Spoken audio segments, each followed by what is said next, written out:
Lost Dutchman's gold mine. The Lost Dutchman's gold mine, also known by similar names, is, according to legend, a rich gold mine hidden in the southwestern United States. The location is generally believed to be in the Superstition Mountains, near Apache Junction, east of Phoenix, Arizona. There have been many stories about how to find the mine, and each year people search for the mine. Some have died on the search. The mine is named after German immigrant Jakob Waltz, 1810–1891, who purportedly discovered it in the 19th century and kept its location a secret. Dutchman was a common American term for a German Dutch, being the English cognate to the German demonym Deutsch, and not a reference to the Dutch people. The Lost Dutchman's is perhaps the most famous lost mine in American history.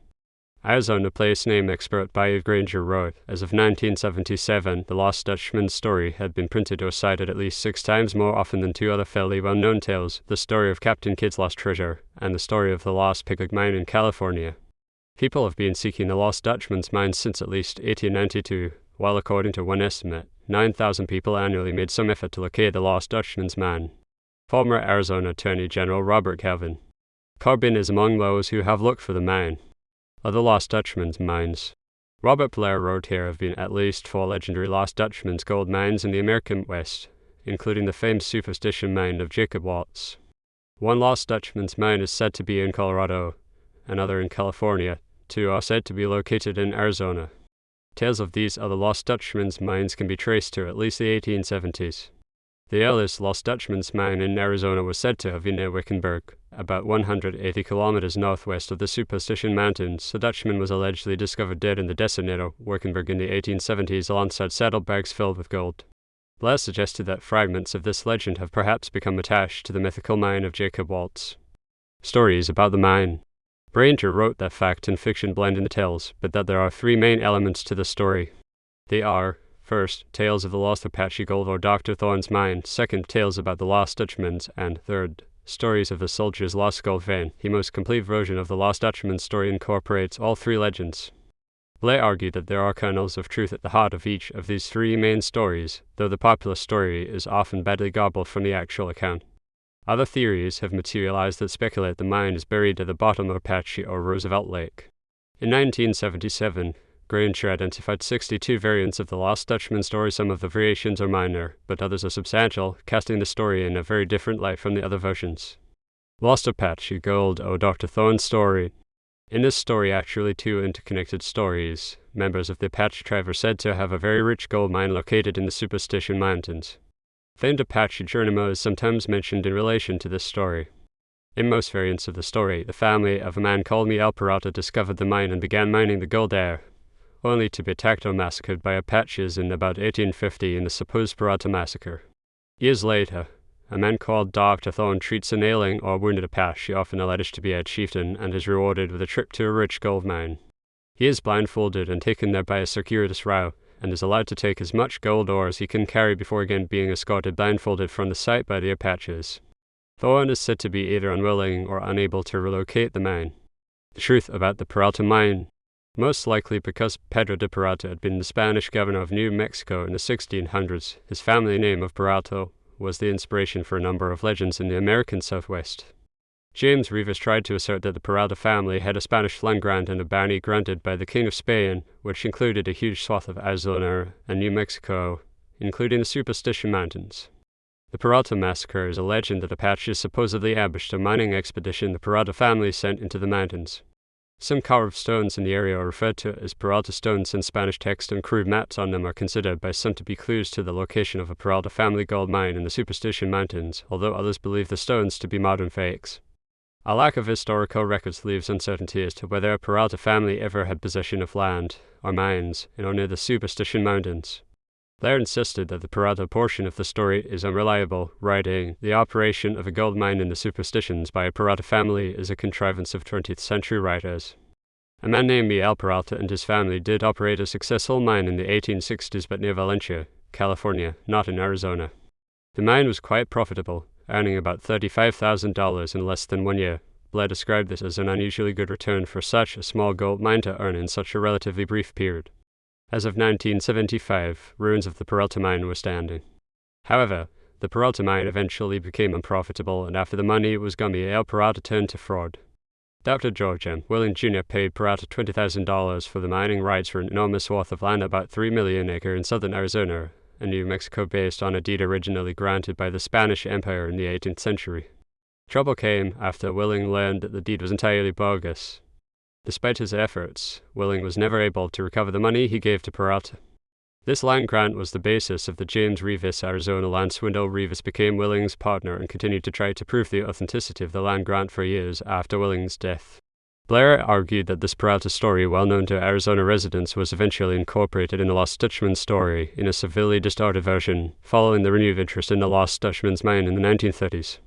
Since James Rivas, the Baron of Arizona, was convicted of fraud when the Peralta family genealogy and other documents to support the land grant and a bounty associated with the land were determined to be forgeries, it also raises questions about the original purchase of the land grant by Dr. George M. Willing Jr. The transaction had supposedly occurred at the primitive campsite to the southeast of Prescott without the benefit of the typical documentation. Instead of a notarized deed, the conveyance was recorded on a piece of greasy canned paper bearing signature of several witnesses. Willing died in 1874 before there had been a thorough investigation of the documents or opportunity to cross-examine him on the stand, as was later done with Rivas. The truth about Dr. Thorne. Another detail which cast doubt in the story is the fact that, according to Blair, there was never any Dr. Thorne in the employ of the Army or indeed of the federal government in the 1860s. According to Blair, the origin of this story can be traced to a doctor named Thorne who was in private practice in New Mexico in the 1860s. Thorne claimed that he was taken captive by Navajos in 1854, and that during his captivity he had discovered a rich gold vein. Thorne related his claims to 3 U.S. soldiers in about 1858. The 3 soldiers set out to find the gold, but without success. Over the decades, this tale was gradually absorbed into the Lost Dutchman story. The Lost Dutchman story. This tale involves 2 German men, Jakob Waltz and Jakob Weiser. However, they argued that there is a strong likelihood that there never was a second man named Weiser, but rather that a single person named Waltz was, over the years, turned into 2 men as the legend of the Dutchman's mine evolved. Blair contended that this story can be divided into hawk and dove versions, depending on whether the Germans are said to behave violently or peacefully. In most versions of the tale, Jakob Waltz locates a rich gold mine in the Superstition Mountains. In many versions of the story, they rescue or help a member of the Peralta family and are rewarded by being told the location of the mine. Waltz is attacked and wounded by marauding Apaches, but survives at least long enough to tell a man called Dr. Walker about the mine. Waltz is also said to make a deathbed confession to Julia Thomas, and draws or describes a crude map to the gold mine.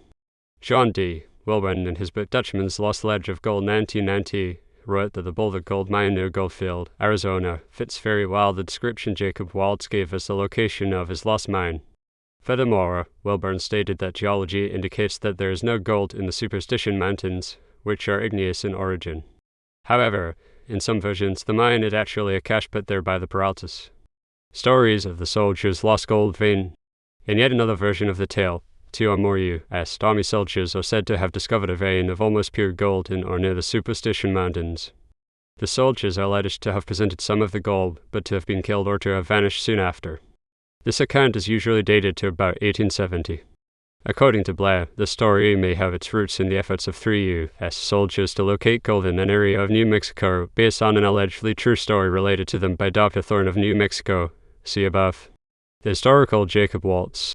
Blair cited evidence of the historical Jakob Waltz and suggested that additional evidence supports the core elements of the story that Waltz claimed to have discovered or at least heard the story of a rich gold vein or cache. But Blair suggested that this core story was distorted in subsequent retellings, comparing the many variants of the Lost Dutchman's story to the game of Chinese whispers, where the original account is distorted in multiple retellings of the tale. There was indeed a Jakob Waltz who emigrated to the U.S. from Germany. The earliest documentation of him in the U.S. is an 1848 affidavit in which Waltz declared himself to be about 38 years old. A man called Jakob Waltz was born in September 1810 in Württemberg. Blair suggested that this Waltz could be the same Waltz who later came to be regarded as the legendary Dutchman, and that he Americanized the spelling of his family name. Note that tombstone pictured shows birth year as 1808.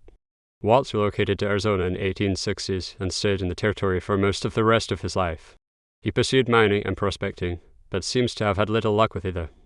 An alternate view which better fits the Lost Mine legend is that he periodically appeared with large amounts of gold. The Sterling Legend by S.D. Knetzer reports that a Jakob Waltz sold $250,000 in gold to the U.S. Mint during the 1880s and had $1,500 when he died in 1891. In 1870, Waltz had a homestead of about 160 acres near Phoenix where he operated a farm. There was a catastrophic flood in Phoenix in 1891, and Waltz's farm was one of many that was devastated. Afterwards, Waltz fell ill. He was rumored to have contracted pneumonia during the flooding. He died on October 25, 1891, after having been nursed by an acquaintance named Julia Thomas. She was usually described as a quadroon. Waltz was buried in Phoenix at what is now called the Pioneer and Military Memorial Park. Blair had little doubt that Waltz related to Thomas the location of an alleged gold mine.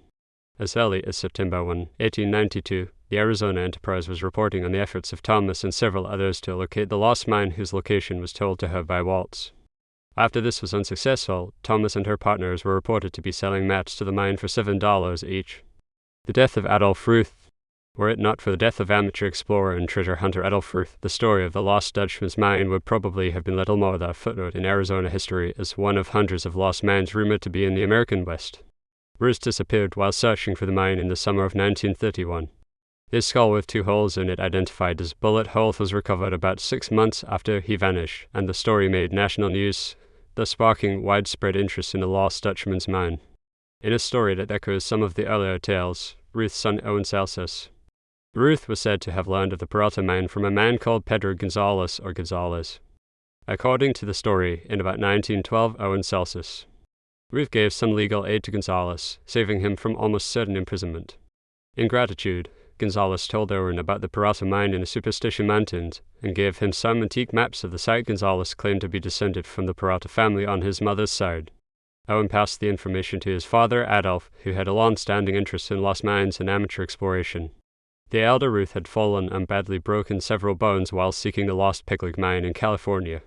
He had metal pins in his leg and used a cane to help him walk. In June 1931, Ruth set out to locate the Lost Peralta mine. After traveling to the region, Ruth stayed several days at the ranch of Dex Barkley to outfit his expedition. Barkley repeatedly urged Ruth to abandon his search for the mine because the terrain of the Superstition Mountains was treacherous even for experienced outdoorsmen, let alone for the 66-year-old Ruth in the heat of the Arizona summer. However, Ruth ignored Barkley's advice and set out for a 2-week stint in the mountains. Ruth did not return as scheduled, and no trace of him could be found after a brief search. In December 1931, the Arizona Republic reported on the recent discovery of a human skull in the Superstition Mountains. To determine if the skull was Ruth's, it was examined by Dr. Alish H.R. Delichker, a well-respected anthropologist who was given several photos of Ruth, along with Ruth's dental records. As Kurt Gentry wrote, Dr. H.R. Delichker positively identified the skull as that of Adolph Ruth. He further stated, after examining the 2 holes, that it appeared that a shotgun or high-powered rifle had been fired through the head at almost point-blank range, making the small hole when the bullet entered and the large hole when it exited. In January 1932, human remains were discovered about 3/4 of a mile 1.21 km from where the skull had been found. Though the remains had been scattered by scavengers, they were undoubtedly Ruth's. Many of Ruth's personal effects were found at the scene, including a pistol not missing any shells and the metal pins used to mend his broken bones. But the map to the Peralta mine was said to be missing. Tantalizingly, Ruth's checkbook was also recovered and proved to contain a note written by Ruth wherein he claimed to have discovered the mine and gave detailed directions. Ruth ended his note with the phrase "Veni Vidi Vici." Authorities in Arizona did not convene a criminal inquest regarding Ruth's death. They argued that Ruth had probably succumbed to thirst or heart disease, though, as Gentry wrote, the official went so far as to suggest that it might have committed suicide. While this theory did not ignore the 2 holes in the skull, it did fail to explain how Ruth had managed to remove and bury the empty shell, then reload his gun after shooting himself through the head. Land noted that the conclusion of the Arizona authorities was rejected by many, including Ruth's family and those who held onto the more romantic murdered for the map story. Blair wrote that the National Wire Services picked up the story and ran it for more than it was worth, possibly seeing the mysterious story as a welcome reprieve from the bleak news that was otherwise typical of the Great Depression. Other searches for the mine. Throughout the 20th century, various expeditions and individuals continued to search the superstitions for the Lost Dutchman mine. One of the most professional and serious-minded efforts was led by Oklahoma City private detective Glenn Maggle, who organized multiple expeditions in the late 1960s and early 70s, and claimed on at least 2 occasions to have identified the location of the mine, later to concede he was either mistaken or the locations were played out or bereft of gold. Maggle's adventures were chronicled in the book The Killer Mountains by Kurt Gentry. One fact against the existence of Lost Dutchman mine is that Waltz was a placer miner, while the gold pieces he hid were in quartz. The Superstition Mountains are in fact volcanic. Lastly, the alleged mine directions Ruth had were from an 1895 newspaper account. Other deaths and disappearances. Since Ruth's death, there have been several other deaths or disappearances in the Superstition Mountains. Some searchers for the mine have disappeared in likely wilderness accidents. January 1933, a mining electrician named J. Atex Bradford of Globe, Arizona, went in search of the Lost Dutchman mine. By October 1933, he had been missing for 9 months. In his 1945 book about the Lost Dutchman's mine, Thunder God's Gold, Barry Stone, pen name of John Griffith Clymenson, claimed to have narrowly escaped from a mysterious sniper he dubbed Mr. X. Stone further speculated that Adolph Ruth might have been a victim of the same sniper. July 3, 1947, James O'Cravey, aged 62, a retired photographer, was reported missing after he had chartered a helicopter June 19, 1947 to drop him off in the Superstition Mountains to look for the Lost Dutchman's mine. Cravey said he would walk out of the mountains on June 28, 1947. In the mid-minus 1940s, the headless remains of prospector James O'Cravey were reportedly discovered in the Superstition Mountains. He had allegedly disappeared after setting out to find the Lost Dutchman's mine. In late November or early December 2009, Denver resident Jesse Capon 35 went missing in the Tonto National Forest. His campsite and car were found abandoned shortly afterward. He was known to have been obsessed with finding the mine for several years and had made previous trips to the area. Capon's body was found in November 2012 by a local search and rescue organization wedged into a crevice. The program Disappeared covered the case, mentioning others in the episode The Dutchman's Curse. On July 11, 2010, Utah hikers Curtis Mower 49, Artie and Charles 66, and Malcolm Meeks 41 went missing in the Superstition Mountains looking for the mine. Moweth had become lost in the same area in 2009, requiring a rescue. On July 19, the Maricopa County Sheriff's Department called off the search for the lost men. They presumably died in the summer heat. In January 2011, 3 sets of remains believed to be those of the lost men were recovered. Lost Dutchman State Park.